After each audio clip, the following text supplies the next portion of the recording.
Hi friends, welcome back to my YouTube channel. ನಾನಿವತ್ತು ಧನುರ್ಮಾಸದ vlog ಮಾಡ್ತಾಯಿದ್ದೀನಿ. ಆಲ್ರೆಡಿ 4:30 ಆಗೈತೆ ಇವತ್ತು ಎದ್ದಾಗ.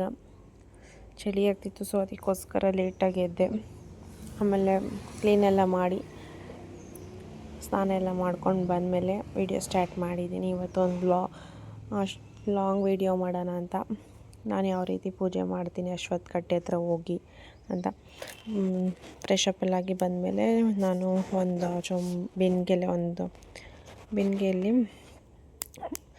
ನೀರು ಎತ್ಕೊಂಡು, ಆಮೇಲೆ ಅರಿಶಿನ ಕುಂಕುಮ ಏನೇನು ಪೂಜೆ ಐಟಮ್ಸ್ ಇರುತ್ತೋ ಅದೆಲ್ಲ ಎತ್ಕೊಂಡು ಹಾಲು ಎತ್ಕೊಂಡು ಹೋಗಿರ್ತೀನಿ. ಯಾಕಂದರೆ ನಾನು ಹೋಗಿ ಹಾಲು ಕೂಡ ಅಭಿಷೇಕ ಆಗುತ್ತೆ ಅಂತ ಹಾಕಬೇಕಲ್ವ, ಅದಕ್ಕೋಸ್ಕರ ಹಾಲು ಎತ್ಕೊಂಡು ಹೋಗಿರ್ತೀನಿ. ಅಲ್ಲಿ ಹೋಗಿ ಫಸ್ಟು ನೀರೆಲ್ಲ ಹಾಕ್ಬಿಟ್ಟು, ಆಮೇಲೆ ಹಾಲು ಹಾಕೋಕ್ಕಿಂತ ಮುಂಚೆನೇ ನೀವು ದೀಪ ಹತ್ತಿಸಿಲ್ವ, ಕಡ್ಡಿ ಹತ್ತಿಸಿ, ಊದುಬತ್ತಿ ಕಡ್ಡಿ ಇರುತ್ತಲ್ವ ಅದನ್ನು ಹತ್ತಿಸ್ಬಿಟ್ಟು ನೀವು ಆಮೇಲೆ ಹಾಲು ಹಾಕ್ಬೇಕಾದ್ರೆ ಕ್ಷೀರ ಸಮರ್ಪಣಮಸ್ತು ಅಂತ ಹೇಳ್ಕೊಂಡು ಹಾಲು ಹಾಕಿ, ಆಮೇಲೆ ನಿಮ್ಮ ಮನಸ್ಸಲ್ಲಿ ಏನೇನು ವಿಶಸ್ ಇರುತ್ತೋ ಅದನ್ನೆಲ್ಲನೂ ಕೂಡ ಜಸ್ಟ್ ದೇವ್ರ ಹತ್ರ ಹೇಳ್ಕೊಳ್ಳಿ. ಆಮೇಲೆ ನೀವು ಹಳ್ಳಿ ಮರಕ್ಕೆ ಕೂಡ ಹಾಲು ಹಾಕ್ಬೋದು, ಬೇವಿನ ಮರನೂ ಪಕ್ಕದಲ್ಲೇ ಇದೆ, ಅದಕ್ಕೂ ಕೂಡ ಹಾಕ್ಬೋದು. ನಾನು ಜಸ್ಟ್ ನಾಗರಕಲ್ಗೆ ಹಾಕ್ಬಿಟ್ಟು ಹಾಗೆ ಊದುಬತ್ತಿ ತೋರಿಸ್ಬಿಟ್ಟು ಪೂಜೆ ಮಾಡ್ತಾಯಿದ್ದೀನಿ. ಆಮೇಲೆ ನೀವು ಬೇಕಾದರೆ ಕರ್ಪೂರನೂ ಕೂಡ ಹತ್ತಿಸ್ಬೋದು. ನಾನು ಕರ್ಪೂರ ಹತ್ತಿಸಿದ್ದೀನಿ ಹಾಲು ಹಾಕ್ಬೇಕಾದ್ರೇ. ಅಲ್ಲಿ ಅರಿಶಿನ ಕುಂಕುಮ ಇಟ್ಟಿರ್ತಾರಲ್ವ ದೇವ್ರಿಗೆ, ಅದನ್ನೇ ಇಟ್ಕೊಂಡೆ ಅದನ್ನು ಸ್ವಲ್ಪ ತೆಗೆದು, ಆಮೇಲೆ ನೀವು ಊದುಬತ್ತಿ ಬೆಳಗಿದ ಮೇಲೆ ತಿರ್ಗಾ ಇನ್ನೊಂದು ಸರ್ತಿ ನೀರು ಹಾಕ್ಬಿಟ್ಟು ಪೂಜೆ ಮಾಡಬೇಕಾಗತ್ತೆ.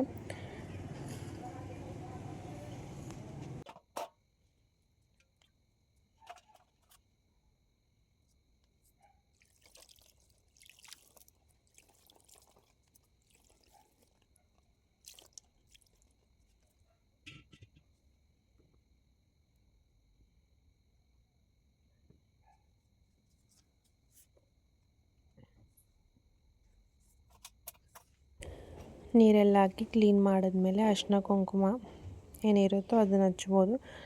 ನೀವು ಅರಿಶಿನ ಫುಲ್ಲು ಕಳ್ಳಿಗೆ ಅಥವಾ ದೇವ್ರಿಗೆ ನೀಟಾಗಿ ಎಲ್ಲ ಹಚ್ಚಬೇಕಾಗತ್ತೆ. ಯಾಕಂದರೆ ಅರಿಶಿನ ಇಷ್ಟ ಅಂತ ಹೇಳ್ತಾರೆ, ಸೊ ಅದಕ್ಕೋಸ್ಕರ.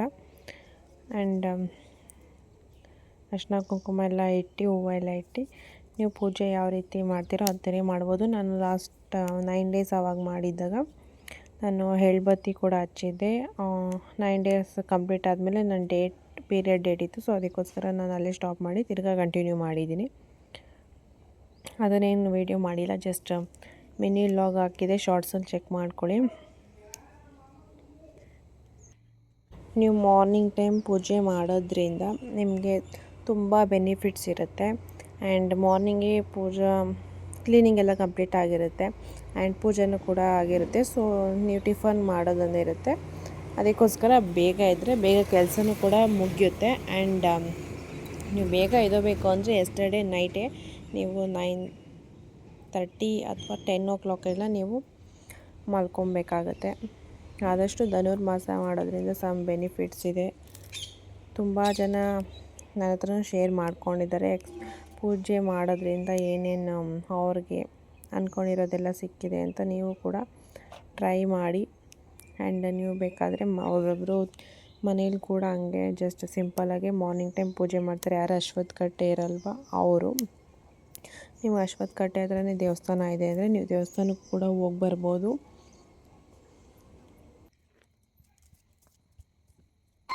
ಧನುರ್ಮಾಸದ ಹಿಂದ್ಗಡೆ ಇರುವಂತ ಆಸ್ಟ್ರೋನಾಮಿಕಲ್ ರೀಸನ್ ಏನು ಅಂತ ಹೇಳಿದ್ರೆ, ಸೂರ್ಯ ಬಂದು ಒಂದ್ ರಾಶಿಯಿಂದ ಇನ್ನೊಂದ್ ರಾಶಿಗೆ ಸಂಚರಿಸೋ ಪ್ರಕ್ರಿಯೆನ ಸಂಕ್ರಮಣ ಅಂತ ಹೇಳ್ತಾರಲ್ವಾ.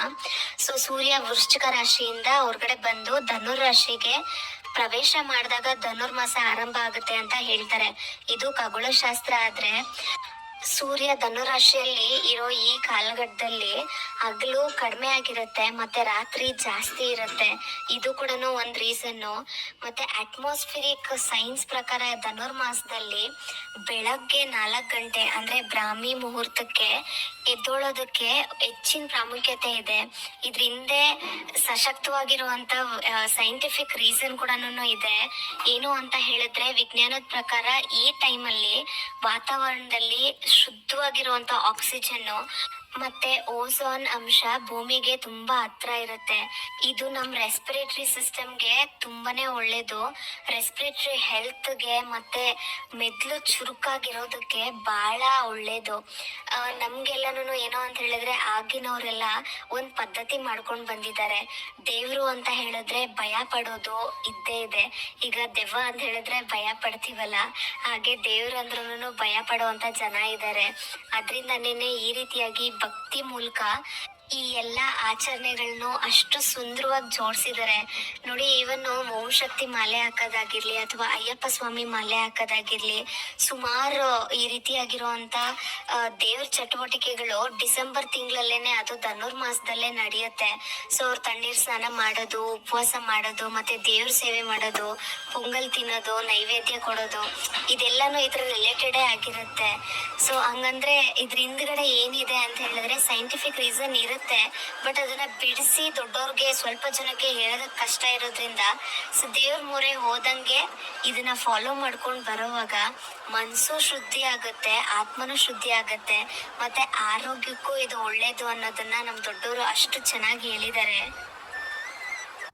ಮೆಂಟಲ್ ಪೀಸು ಇನ್ನೂ ಇನ್ಕ್ರೀಸ್ ಆಗ್ತಾ ಬರುತ್ತೆ. ಇನ್ನು ಈ ಚಳಿಗಾಲದಲ್ಲಿ ನಮ್ಮ ಸ್ಕಿನ್ನು ಡ್ರೈ ಆಗುತ್ತೆ, ಹೇರ್ ಕೂಡ ಡ್ರೈ ಆಗಿರೋದ್ರಿಂದ ಒಣಗಾಳಿ ಇರುತ್ತೆ. ಸೊ ಚರ್ಮ ಮತ್ತೆ ಡೈಜೆಸ್ಟಿವ್ ಸಿಸ್ಟಮ್ ಮೇಲೆ ಕೂಡ ಇದು ಪ್ರಭಾವ ಬೀರೋದ್ರಿಂದ ನಮ್ಗೆ ನಾನು ಹೇಳಿದ್ದೀನಲ್ಲ, ನೈವೇದ್ಯಕ್ಕೆ ಪ್ರತಿದಿನ ಪೊಂಗಲ್ಲೇ ಮಾಡ್ಬೇಕು ಅಂತ ಹೇಳಿ, ಅದಕ್ಕೂ ಕೂಡ ಒಂದು ಸೈಂಟಿಫಿಕ್ ರೀಸನ್ ಇದೆ. ಸೊ ಈ ಟೈಮಲ್ಲಿ ನಮ್ಮ ಡೈಜೆಸ್ಟಿವ್ ಸಿಸ್ಟಮು ಅಷ್ಟೊಂದು ಸ್ಟ್ರಾಂಗ್ ಆಗಿರೋದಿಲ್ಲ. ಈ ಪೊಂಗಲಲ್ಲಿ ಬಳಸೋ ಅಂತ ಹೆಸರು ಬೇಳೆ ಪ್ರೋಟೀನ್ ಕೊಡುತ್ತೆ, ಮತ್ತೆ ಇನ್ನು ಇದರಲ್ಲಿ ತುಪ್ಪ ಬಳಸ್ತೀವಲ್ಲ, ಅದು ನಮ್ ದೇಹಕ್ಕೆ ಬೇಕಾಗಿರುವಂತ ಒಳ್ಳೆ ಫ್ಯಾಟ್ಸ್ ನ ಕೊಡುತ್ತೆ. ಅದರಿಂದ ಚರ್ಮ ಒಡಿದಿರಂತೆ ಕಾಪಾಡುತ್ತೆ. ಇನ್ನು ನಾವು ಬೆಲ್ಲ ಬೆಳೆಸ್ತೀವಲ್ಲ, ಅದು ಅಷ್ಟೇನೆ ಇಮ್ಯೂನ್ ಸಿಸ್ಟಮ್ಗೆ ತುಂಬಾನೇ ಒಳ್ಳೇದು. ದೇವಸ್ಥಾನಗಳಿಗೆ ನೀವು ಹೋದಾಗ ನೀವು ಅಬ್ಸರ್ವ್ ಮಾಡಿರ್ತೀರಾ, ಈ ಟೈಮಲ್ಲಿ ಬೆಳಗಿನ ಪ್ರಸಾದಕ್ಕೆ ಖಾರ ಪೊಂಗಲ್ ಅಥವಾ ಸಿಹಿ ಪೊಂಗಲೇ ಕೊಡ್ತಾರೆ. ಖಾರ ಪೊಂಗಲಲ್ಲಿ ಬಳಸುವಂತ ಶುಂಠಿ ಅಥವಾ ಮೆಣಸು ನಮ್ ದೇಹದ ಉಷ್ಣತೆನ ಕಾಪಾಡುತ್ತೆ. ಡೆಫಿನೆಟ್ಲಿ ಚಳಿಗಾಲ ಬಂತು ಅಂತ ಹೇಳಿದ್ರೆ ಕೆಮ್ಮು, ನೆಗಡಿ ಮತ್ತೆ ಕಫ ಅನ್ನೋ ಸಮಸ್ಯೆ ಎಲ್ಲರಿಗೂ ಕಾಡ್ತಾ ಇರುತ್ತೆ. ಅಟ್ಲೀಸ್ಟ್ ಮನೇಲಿ ಒಬ್ರಾದ್ರೂ ಕೆಮ್ತಾ ಇರ್ತಾರೆ. ಇದನ್ನೆಲ್ಲ ತಡೆಯೋ ಅಂಶವಾಗಿ ಇದನ್ನ ಮಾಡಿದ್ದಾರೆ. ಅಂದ್ರೆ ಸೈಂಟಿಫಿಕಲಿ ನೋಡಿದ್ರು ನಮ್ ದೊಡ್ಡವರು ತಿನ್ನೋ ಊಟದಿಂದ ಹಿಡಿದು ಮಾಡೋ ಪದ್ಧತಿ ಎಲ್ಲಾನು ಸೈಂಟಿಫಿಕಲಿ ಅವ್ರು ಯೋಚನೆ ಮಾಡಿನೇ ಮಾಡಿರ್ತಾರೆ. ಬಟ್ ಆದ್ರೆ ಏನು ಅಂತ ಹೇಳಿದ್ರೆ ನಮ್ ದೊಡ್ಡವ್ರಿಗೆ ಅಷ್ಟು ಬಿಡಿಸಿ ಹೇಳೋದಕ್ ಬರೋದಿಲ್ಲ. ಅದನ್ನ ವ್ರತನೋ ಅಥವಾ ಪದ್ಧತಿನೋ ಅಥವಾ ಹಬ್ಬನೋ ಏನೋ ಒಂದ್ ಹೆಸರು ಕೊಟ್ಟು ನಮ್ಗೆ ಮಾಡೋದಕ್ಕೆ ಹೇಳಿದ್ದಾರೆ. ಬಟ್ ಅದನ್ನೆಲ್ಲ ಅರ್ಥ ಮಾಡ್ಕೊಂಡ್ಮೇಲೆ ಅನ್ಸುತ್ತೆ ನಮ್ ದೊಡ್ಡವ್ರು ಮಾಡಿರೋ ಪದ್ಧತಿಗಳು ತುಂಬಾನೇ ಒಳ್ಳೇದು ಅಂತ. ತಿಳ್ಕೊಂಡ್ಮೇಲೆ ನಮ್ಗೆ ಅನ್ಸುತ್ತೆ ಇದಕ್ಕೆಲ್ಲದಕ್ಕೂ ನಾವು ಮರ್ಯಾದೆ ಕೊಡ್ಬೇಕು ಅಂತ. ಅದು ಯಾವ್ದೇ ಧರ್ಮ ಆಗಿರ್ಲಿ, ಹೆಲ್ತ್ಗೆ ಮತ್ತೆ ನಮ್ ಮೆಂಟಲ್ ಪೀಸ್ಗೆ ಹೆಲ್ಪ್ ಆಗತ್ತೆ ಅಂತ ಹೇಳಿದ್ರೆ ಯಾಕೆ ಮಾಡ್ಬಾರ್ದು ಅಲ್ವಾ? ಈಗ ಈ ವಿಡಿಯೋನ ಪಾಸ್ ಮಾಡ್ಬಿಟ್ಟು ನೀವು ಕಮೆಂಟ್ ಮಾಡಿ, ನೀವೇನಾದ್ರೂ ಬೇರೆ ಧರ್ಮದವ್ರು ಆಗಿದ್ರು ಕೂಡ ಈ ವಿಡಿಯೋನ ನೋಡ್ತಿದ್ದೀರಾ, ಬಟ್ ನಿಮ್ಗೆ ಕೂಡ ಈ ರೀತಿ ವಿಚಾರ ಹಿಂದೆ ಇರುವಂತ ಸೈಂಟಿಫಿಕ್ ರೀಸನ್ ತಿಳ್ಕೊಬೇಕು ಅಂತ ಆಸೆ ಇರುತ್ತೆ. ತಿಳ್ಕೊಂಡ್ಮೇಲೆ ನೀವು ಮಾಡ್ಬೇಕು ಅಂತ ಏನಾದ್ರೂ ಆಸೆ ಪಟ್ಟಿದ್ದೀರಾ, ಕಮೆಂಟ್ ಮಾಡಿ ಫ್ರೆಂಡ್ಸ್.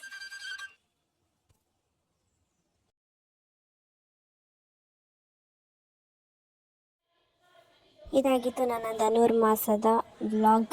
ಇಲ್ಲಿವರೆಗೂ ವಿಡಿಯೋ ನೋಡಿದ್ದಕ್ಕೆ ತುಂಬ ಧನ್ಯವಾದಗಳು. ಆ್ಯಂಡ್ ತುಂಬ ಜನ ಕೇಳಿದ್ದೀರ ಹಾಲು ಕರಿಯೋ ವಿಡಿಯೋ ಮಾಡೋಕ್ಕೆ ಅಂತ. ಡೆಫಿನೆಟ್ಲಿ ಅದನ್ನು ಕೂಡ ಅಪ್ಕಮಿಂಗ್ ವೀಡಿಯೋಸಲ್ಲಿ ಹಾಕ್ತೀನಿ. Thank you for watching.